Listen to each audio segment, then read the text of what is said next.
राम जी के अपने भाई को जब तीर लगा था, तो राम जी विष्णु भगवान के अवतार थे। एक बार राम जी उस तीर लगे हुए जगह पे हाथ रख देते तो क्या वो जख्म सही नहीं हो जाता?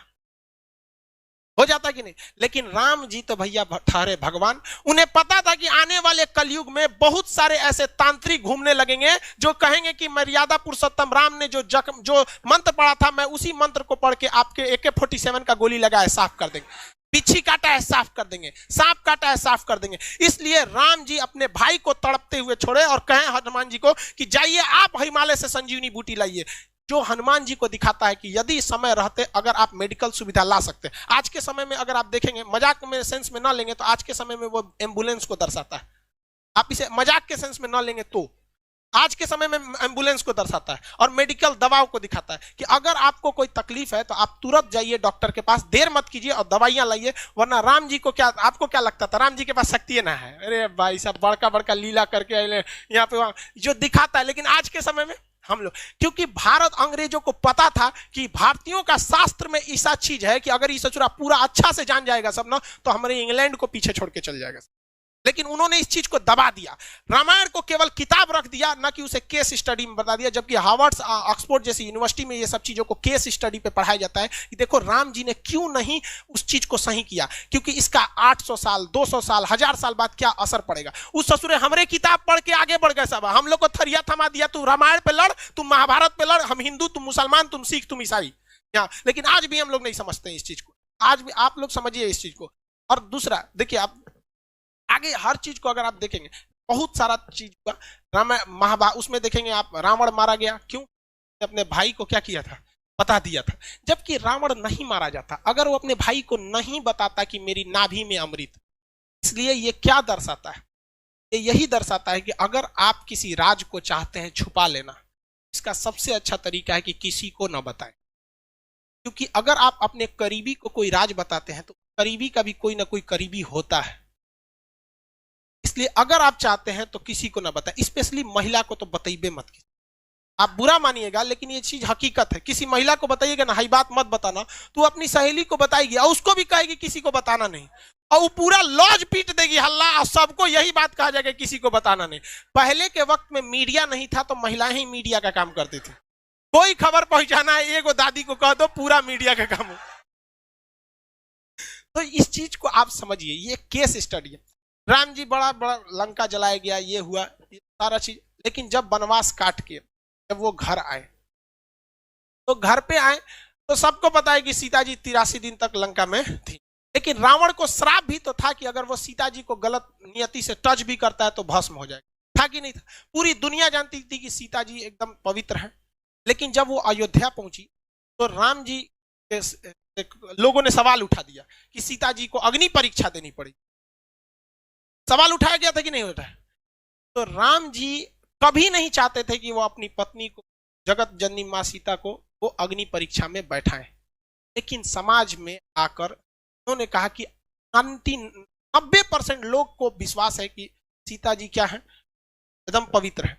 इवन कि अशोक वाटिका में रावण रखा था तो उसके अंदर भी बहुत ज्यादा इंसानियत थी। और कहा भी, मतलब एक रावण के, बहुत से लोग रावण की इंसानियत को भी कहते हैं और कहते भी हैं कि सीता जी को पवित्र लौटाया गया था। तो ये राम जी की मर्यादा, राम जी की बहादुरी तो थी ही, लेकिन इससे कहीं ज्यादा रावण की इंसानियत भी थी। और जो दशहरा के दिन रावण को जलाते हैं तो एक कोटेशन आता है, ये रावण भी बोलता है, मुझे आग लगाने वालों जरा ये बताओ इस भीड़ में राम कौन है। लेकिन हम लोग दशहरे में उस रावण को जलाते हैं। हकीकत देखिएगा तो उससे नीच और आदमी आज हम लोग बन के बैठे।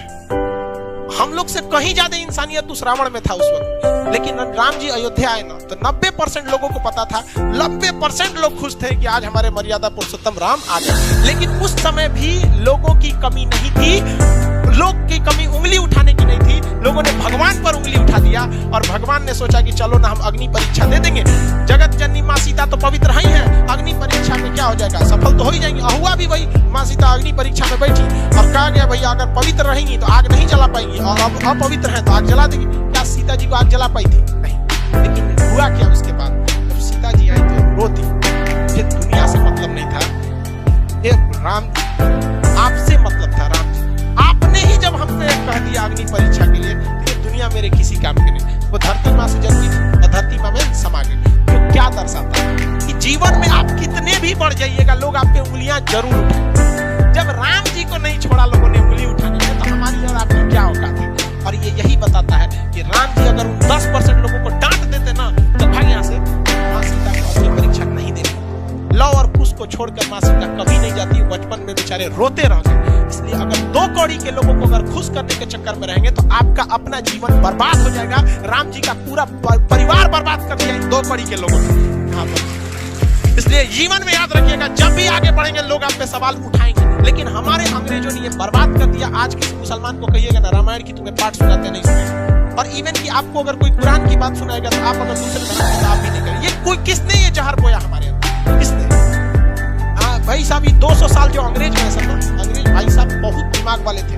वो लोग को पता था भाई साहब तलवार की ताकत से, देखिए मुगल जब आए थे सर वो तलवार से लोगों को काटे थे सर, और अंग्रेज आए सब तो कलम से लोगों को काटे थे। और वो खुद लिख के गए थे, the power of pen is more than the power of sword.